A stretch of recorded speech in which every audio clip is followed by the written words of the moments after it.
नमस्कार प्रेक्षकांनो, मालिकेच्या आजच्या भागामध्ये आपल्याला पाहायला मिळणार आहे की मोठ्या बाईंनी आता पुढच्या परीक्षा काय आहेत हे मानसीला सांगितलेलं आहे आणि त्या गावाकडे निघालेल्या आहेत।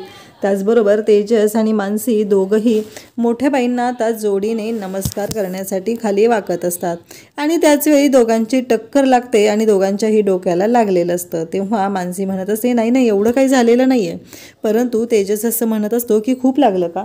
तेजसला मात्र मानसीची काळजी वाटत असते म्हणूनच तो बोलत असतो, परंतु मानसी म्हणत असते नाही।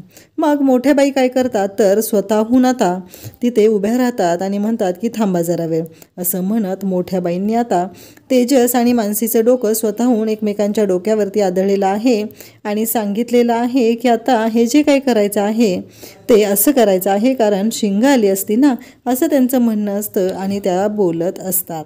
त्यासोबतच आपल्याला पाहायला मिळतं की जेव्हा या सर्व गोष्टी घडत असतात तेव्हा मात्र आपल्याला पाहायला मिळतं की जेव्हा मोठ्या बाई तिथं असतात आणि म्हणतात तेव्हा तेजस आणि मानसी मात्र जाम खुश झालेले असतात। त्यासोबतच इकडे मानसी आणि तेजस म्हणतात की हे काय आता। तेव्हा जादूआजी हे जरा जास्तच केलं असं तेजस विचारू लागतो।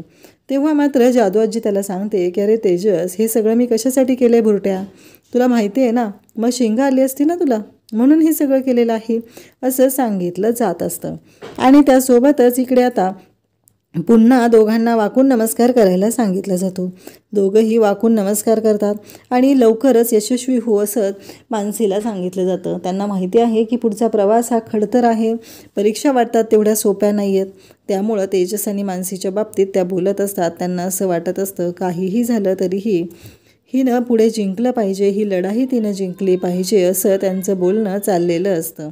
आणि त्यासोबतच त्यांना माहिती आहे की पुढं काय करायचं आहे।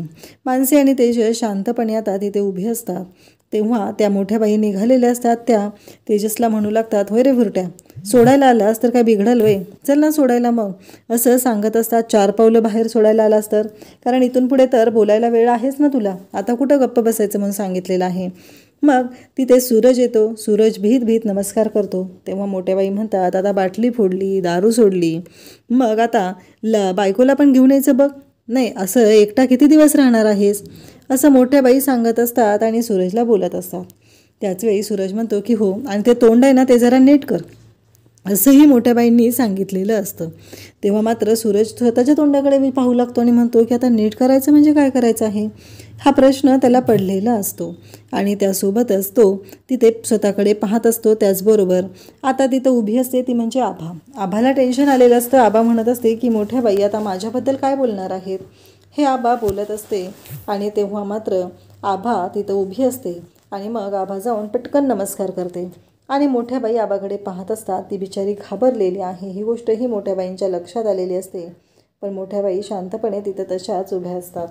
तेव्हा मात्र इकडे आता सुनंदा म्हणत असते की काय झालं, आणि त्यासोबतच हे सगळं जेव्हा घडत असतं तेव्हा मात्र मोठ्या बाई तिच्याकडे पाहत असतात। आबाचं काय होणार आहे ते त्यांना माहिती आहे, सुनंदाला त्यांनी या सर्व गोष्टी सांगितलेल्या आहेत। आणि त्याचबरोबर हे सगळं जेव्हा चालू असतं तेव्हा मात्र इकडे पाहायला मिळतं की तेजसही तिथं उभा असतो आणि भुरट्या हे सगळं काय आहे। आणि त्याचबरोबर इकडे जेव्हा हे सगळं घडत असतं आणि त्याचबरोबर इकडे सूरज त्याचबरोबर तेजस सगळेजण तिथं उभे आहेत आणि एवढं छान असं चालू आहे। आणि त्याचवेळी मोठ्या बाई आता निघालेल्या असतात। त्याचबरोबर आपल्याला पाहायला मिळतं की जेव्हा हे सगळं घडत आहे तेव्हा मात्र इकडे त्या तेजसलाही म्हणत आहेत की चल, आता तेजस मानसी सगळेजण मोठ्या बाईंना सोडायला चाललेले असतात आणि त्यासोबतच सगळेजण त्यांच्यासोबत असतात। आणि त्यानंतर मोठ्या बाई आता निघालेल्या असतात। मग जाताना त्या तिथे पुढे येतात आणि पाहू लागतात, कारण त्यांना माहिती आहे की काय घडत आहे। कारण मानसीने तुळस आणून प्रभूंच्या अंगणात लावलेली आहे। मोठ्या बाई तुळशीच्या जवळ येतात। तुळशीच्या जवळ आल्यानंतर प्रभूंच्या अंगणात लावलेली जी तुळस आहे ती पाहतात आणि सुनंदाला बोलू लागतात।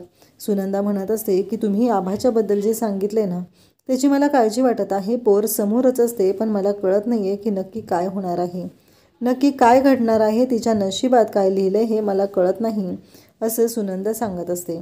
मोठ्या बाई म्हणत असतात काळजी करू नको, कसे आता मानसीसाठी खडतर असा प्रवास असणार आहे, ती कशा पद्धतीने या सगळ्यातून मार्ग काढते हे महत्त्वाचं ठरणार आहे। त्यामुळं काहीही झालं तरी काळजी करू नको, असं मोठ्या बाईंचं म्हणणं असतं. त्याचबरोबर इकडे आपल्याला पाहायला मिळतं की मानसी आता होळीच्या दिवशीच्या स्वयंपाकाची तयारी करत असते. पोळी करायची असते, त्यासाठी डाळ शिजत टाकत असते. तेजस तिथे येतो आणि त्या डाळीमध्ये पाणी ओतू लागतो.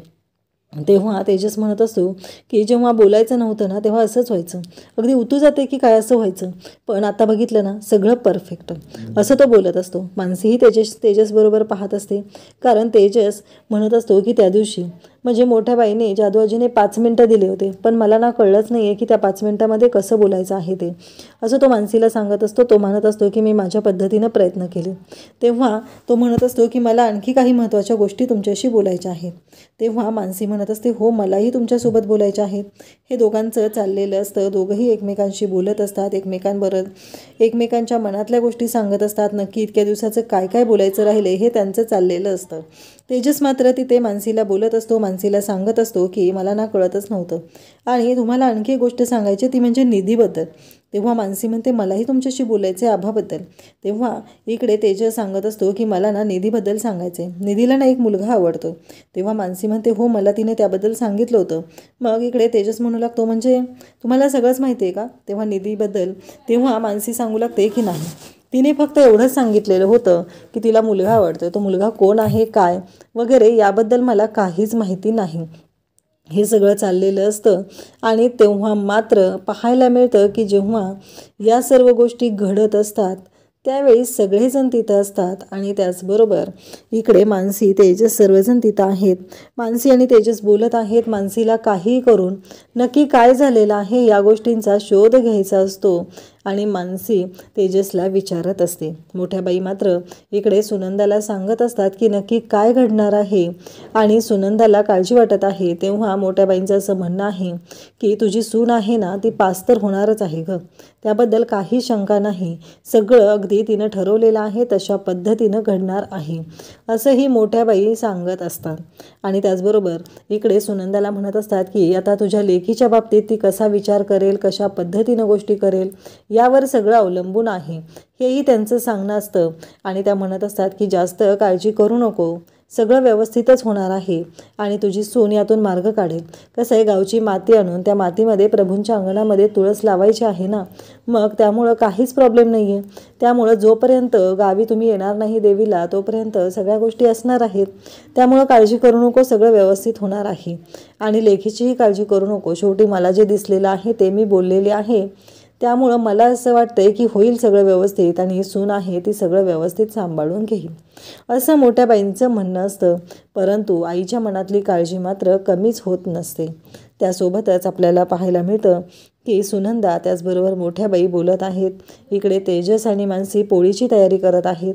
या सर्व गोष्टी घडलेल्या असतात. ह्या सर्व गोष्टी छान पद्धतीनं अशा चालू असतात आणि त्यासोबतच मानसी आणि तेजस आता पोळीची तयारी घरामध्ये करत असतात. मोठ्या बाईंना जी काळजी आहे ती त्यांनी बोलून दाखवलेली आहे. सुनंदाच्या मनात विचारांचं काहोर माजलेलं आहे. सुनंदालाही कळत नाही आहे की कशा पद्धतीनं गोष्टी हँडल करायच्या आहेत. सुनंदा ही विचार करत असते आणि तिच्या मनात आता एक गोष्ट आहे ती म्हणजे आभाच्या बाबतीत, कारण पोरगी समोर आहे पण मोठ्या बाईंनी जे भाकीत केलेलं आहे त्या भाकितामुळे इकडे सुनंदाला पण आता जास्तच काळजी वाटायला लागलेली आहे. तिला कळतच नाही आहे की या सगळ्यामधून नक्की काय होणार आहे, कशा पद्धतीनं यातून मार्ग काढावा लागणार आहे हे तिच्याही लक्षात येत नाही. तिला पण तेवढीच काळजी वाटत आहे जेवढी काळजी इकडे मानसी त्याचबरोबर सगळ्यांना वाटत असते, कारण आपली लेक काय करेल ह्याचा अंदाजच तिला बांधता येत नाही. आणि त्यासोबतच इकडे पाहायला मिळतं की आता मानसी तेजस बोलत असतात त्याचवेळी गायत्री तिथं आलेली असते आणि म्हणत असते तुमचा अबोला संपला का, कारण गायत्रीला माहितीच नाही आहे की मोठ्या बाई गेलेल्या आहेत. त्यांनी जे काय सांगितलेलं आहे त्याबद्दल गायत्रीला काहीही माहिती नसतं, म्हणून गायत्री ते विचारू लागते. तेव्हा मात्र तेजस सांगतो की हो संपला ना. तेव्हा ती म्हणत असते अगं मानसी मला एक बोलायचं होतं, तुमचं लग्न जे लागलं तेव्हा जे रजिस्टर ऑफिस आले होते ना त्यांचा मला नंबर हवा आहे. तेव्हा मात्र मानसी म्हणत असते की ते मामाने आणले होते. गायत्रीला ती विचारत असते का तुम्हाला कशाला हवा आहे. तेव्हा तेजसही तिथं असतो, तेजसही याबद्दल बोलत असतो. तेव्हा मात्र गायत्री म्हणत असते तुला काय करायचं आहे, लग्न लावायचं आहे. नाही मला कळत नाही आहे तुमचं हे जे फिनिशिंग स्कूल आहे तिथे आता मॅरेज ब्युरो पण कसं उघडायचं असतं, लग्न कसे लावायचे असतात हे शिकवतात का. नाही, मला तर तसंच वाटायला लागलेलं आहे, हे बोलणं चाललेलं असतं. आणि त्यासोबतच पाहायला मिळतं की तेजस तिथं बोलत असतो. मानसी म्हणत असते, पण हो तो खराच होता रजिस्टर, जसं आमचं लग्न खरं आहे तसाच तो रजिस्टरही खरा होता, असं मानसी खडसावून सांगत असते. आता मामा मुंबईमध्ये नाही आहे, त्याला मी फोन करून त्याच्याकडून तो नंबर काढून घेते, असं मानसीने आता स्पष्टपणे सांगितलेलं आहे. आणि मानसी मात्र गायत्रीला नंबर देणार असते. त्यासोबतच आपल्याला पाहायला मिळतं की जेव्हा या सर्व गोष्टी घडत असतात तेव्हा मात्र गायत्रीला कळत असतं की ती काहीतरी चुकते, पण तिला काही करून प्रभूंच्या घरामध्ये आनंद येऊ द्यायचा नाही. आबाच्या आयुष्याचं वाटोळं करायचं आहे. आबाला कायमचं रस्त्यावर आणायचा प्लॅन गायत्रीने केलेला आहे. इकडे तेजस म्हणत असतो, काय चाललंय नक्की यांचं, आणि हे काय लग्न, कोणाचं लग्न लावायचं आहे, नक्की कशाबद्दल बोलत आहेत या, आणि यांना काय देणं घेणं आहे, असं तेजसचं चाललेलं असतं. आणि तेव्हा मात्र इकडे तेजस आणि मानसी बोलत असतात. तेजस म्हणत असतो, मला बोलायचं आहे, महत्त्वाचं बोलायचं आहे.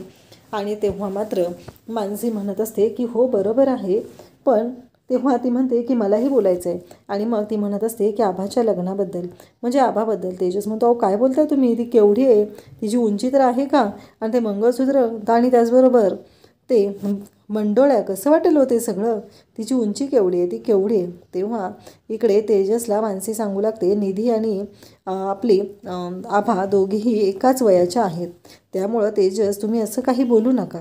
तेवढ्यात आई तिथं आलेली असते आणि म्हणत असते, मला माहिती आहे तुम्हाला दोघांना परवानगी दिलेली आहे बोलायला मोठ्या बाईंनी, आणि त्याबरोबर तुम्हाला आता बोलायचं आहे हेही मला माहिती आहे, पण आता त्याहीपेक्षा मोठी गोष्ट आहे ती म्हणजे तुम्ही लक्षात घ्या की नक्की काय होणार आहे, असं ती बोलत असते. आणि आता आपल्याला पोळी करायची आहे, ही कामं भरपूर आहे, तेजस तू बाहेर जा. मानसी पण तेजसला म्हणते की चालेल. तेजस बाहेर येऊन बसलेला असतो. तेवढ्यात आई आता पुरणाचं डाळीचं म्हणजे पुरण जे बनवायचं आहे त्याचं भांडं घेऊन येते आणि म्हणते, आता सुट्टी आहे ना, निवांत बसलाय ना, वेळ जात नाही आहे ना तुला, मग चल हे काम घे करायला, असं म्हणत तिने काम आणून त्याच्याकडे देत असते. आणि त्याला म्हणत असते की तुला आता हे काम करावं लागणार आहे. हे सगळं चाललेलं असतं. आणि त्यासोबतच आपल्याला पाहायला मिळतं की जेव्हा आबा तिथं आलेले असते, तेजस म्हणतो, काय गं आज कॉलेज वगैरे काही नाही आहे का.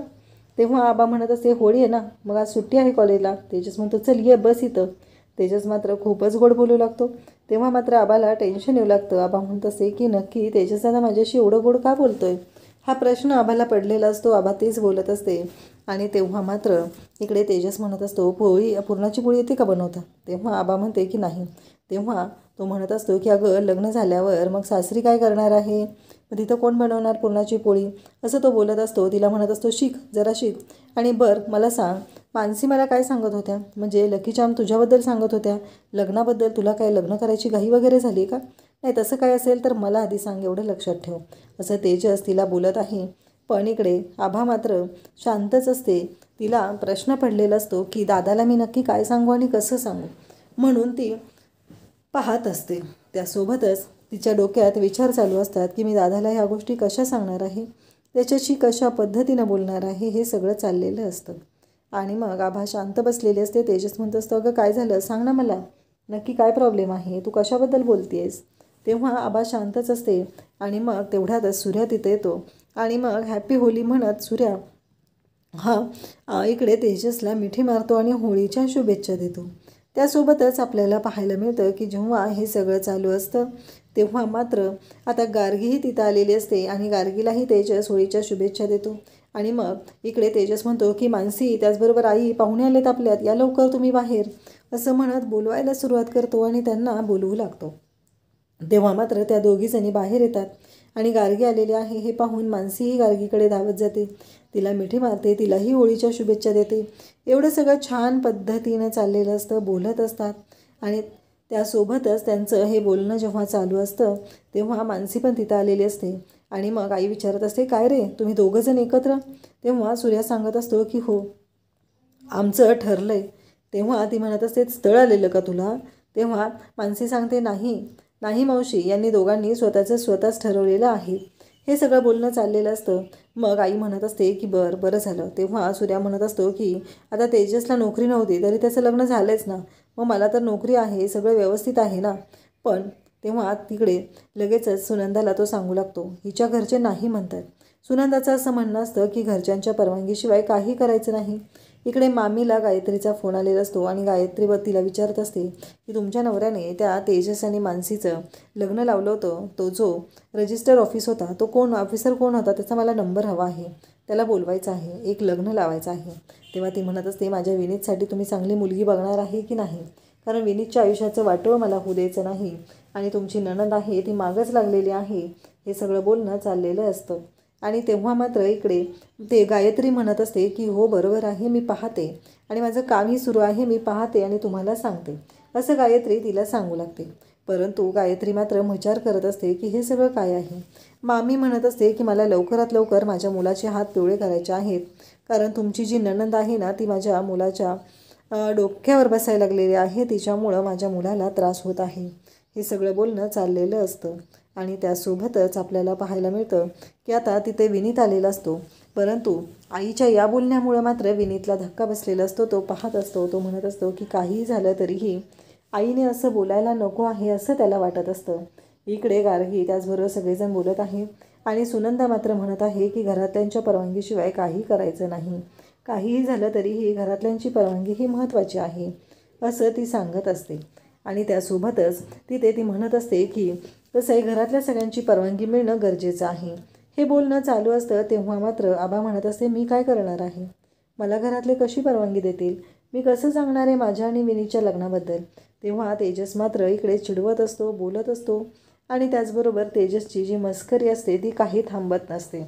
तेजस मात्र प्रत्येक वेळेस बोलत असतो आणि इकडे मस्करी तर एवढी करत असतो की त्याचा विचारही कोणी केलेला नसेल.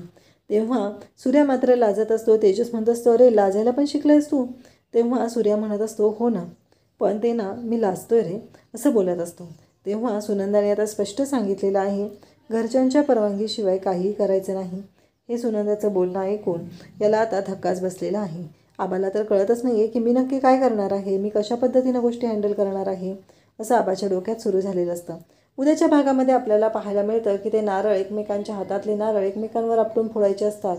तेव्हा मात्र त्या स्पर्धेमध्ये दिनेश हरलेला असतो आणि दिनेशला इकडे कळत नसतं की आता काय. मग लगेचच गायत्री पुढे येते आणि म्हणते की दिनेश हरला असला म्हणून काय झालं, मी आहे की मी करेल हे सगळं असं म्हणत तिने ते चॅलेंज स्वीकारते. तेव्हा इकडून मानसी म्हणते की सामना हा बरोबरीचा व्हायला हवा आहे ना, त्यामुळं तुम्ही नाही मी असं म्हणत मानसी आता पुढे गेलेली असते आणि गायत्रीबरोबर तिचा सामना सुरू झालेला असतो. त्यासोबतच इकडे आपल्याला पाहायला मिळतं की मानसीने आता तो नारळ फोडलेला आहे आणि हा सामना जिंकत गायत्रीला मात्र तोंडावर पाडलेले आहे. अशाच अपडेटसाठी चॅनलला सबस्क्राईब करा. थँक्यू.